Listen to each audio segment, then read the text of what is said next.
These are going to be all the tests of the shoulder that occur beneath 90 degrees of shoulder abduction or flexion.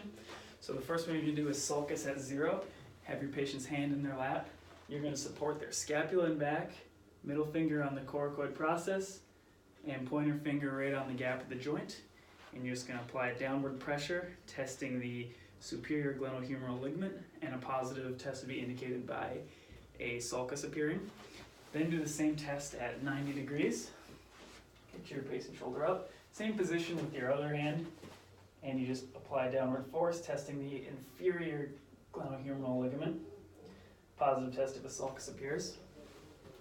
Go ahead and get your patient back down, and you're going to do the anterior posterior load and shift.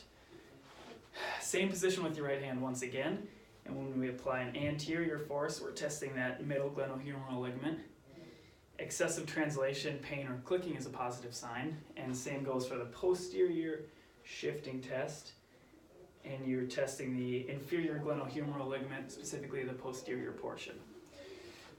Once you get those tests done, you're going to do the anterior glide test where you load up the humerus and extend the shoulder.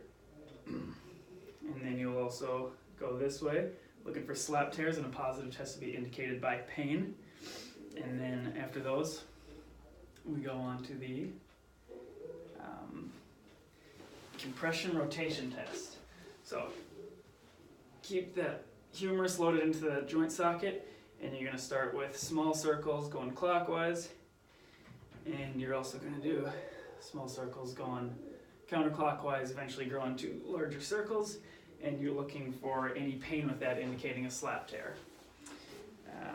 Then after that, the speeds test is done by your patient putting their palm in the air, holding their arms straight out in front. You palpate the bicipital groove and apply pressure downward, asking the patient if there's any pain, and that would be indicative of a slap tear or tendinitis of the bicipital long head of the biceps brachii. At this point, you will completely internally rotate your patient, horizontally adduct their arm, and apply pressure downward once again. The important part of this test is asking the patient where they feel pain, if they do at all. If the pain is deep, it's probably something to do with the biceps tendon long head. And if it's superficial, it might be AC. But for either of those to be a positive test, you need to externally rotate and apply downward pressure once again, and the pain has to be resolved. Now after O'Brien's, you can confirm your findings with the Yergasons test.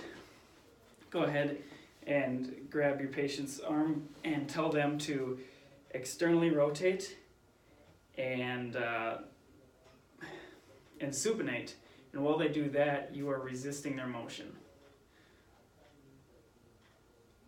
Okay, and that would be a positive test if there were any pain or clicking with it, and that would indicate a pathology of the tendon of the long head of the biceps. Then once you get all those done, the last test you have is a shear test of the AC joint. Go ahead and lock that pisiform in under the clavicle, and you're going to push the clavicle down and inward towards the scapula.